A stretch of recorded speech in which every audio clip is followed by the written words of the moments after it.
Nobody has found any widespread instances of voter fraud. In fact, there was a Well, let me stop you right there. Let me finish what I'm saying. No. Let me stop. This is not your show, sir. Let me stop you. I'm going to finish what I'm saying. Let me stop. Please stop talking. Stop for a second. All right, I'll answer your question. A study done by the implication. That was fun. Mainstream media apparently not too happy with the president's voter fraud commission. Nope. Here on a show that will let him get his point across is former Ohio Secretary of State and member of the commission, Ken Blackwell, joins us now. Ken, good to have you with us. Good morning. Good to be with you. All right, tell us the real story. Look, periodically, the federal government, the office of the president or the Congress will convene a group of experts to take the pulse of our system. Our system is constantly changing, and it is, in fact, has new vulnerabilities, new threats. And what President wants to know is, in this commission, is what is happening in the articulation between states. We have 50 states plus the District of Columbia and the federal government, from voter registration to protecting the integrity of the system at the voter level. Our system is predicated on the fact that each voter's voice is his or her vote, and that vote should not be negated by an illegal vote. Sure. And that's what this is all about. So, Ken, efforts like this are when critics, they'll cry foul and say you're looking to, it's voter suppression. Same thing is said about voter ID laws in states where they say we want to suppress the vote. What do you say to critics who say that's what this commission is about? It's nonsense. The reporter that I was on MSNBC, she was on a mission to define the commission and to destroy it in its infancy. And so we push back and say this is a bipartisan commission. Bill Gardner, a fellow commissioner, and I have both been treasurer of our state and secretary of state. When we were treasurers, we wanted to make sure that we were out in front of our vulnerabilities and threats to protect the dollars of taxpayers in the city. In the state. Here, we want to make sure that we're protecting the integrity of the system because we don't want anybody's legal ballot to be negated. Just think about how many elections, whether it's for tax levies, school tax levies, hospital levies, important local elections for office, are decided by one vote.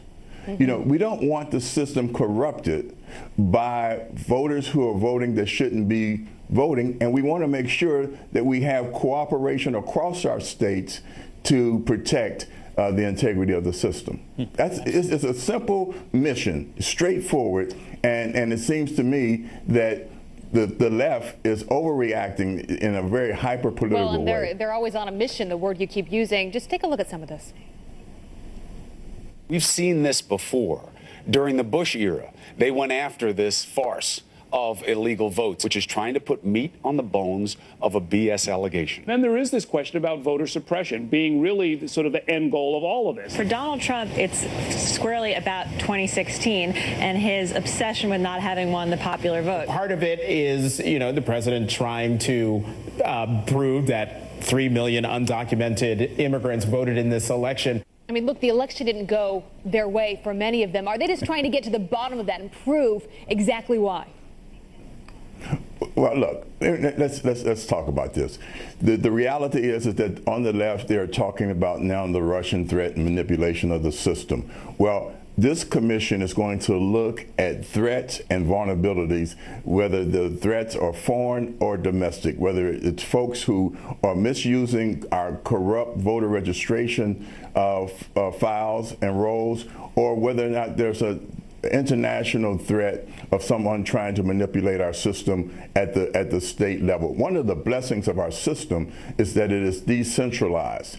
We, in fact, have 50 election systems. The question is, the challenge is, how do we communicate with one another to make sure that nobody's vote is negated by an illegal vote that has gotten through the vulnerability. Ken, you're using publicly available data, but some states are still not cooperating. Why would a state not cooperate? When a state refuses to give publicly available information, that is just hyper political activity and blatant partisanship. One of the things that we're blessed with is that the Democrats and Republicans on this commission understand clearly what our end game is, and that is to protect the integrity of the system. Is there something they don't want us to see? I mean, think about the political machine in Illinois, in Chicago. I mean, if it was actually unveiled how that happens, I mean, who knows what you might find?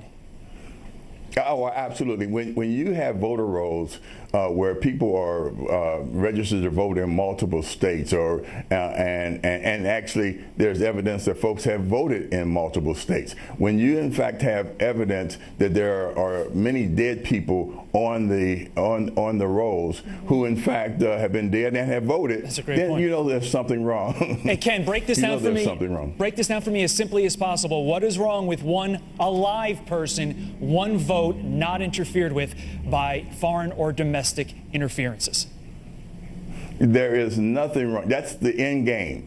Remember, your vote is your voice. You don't want it muted by an illegal ballot. And that's the obligation of all of those Americans who are in charge of the election process. We have to guarantee the integrity of the system, and we have to get past this hyper-political activity and journalists who have their own script, their own narrative that they're trying to advance. They've overcomplicated it, you know?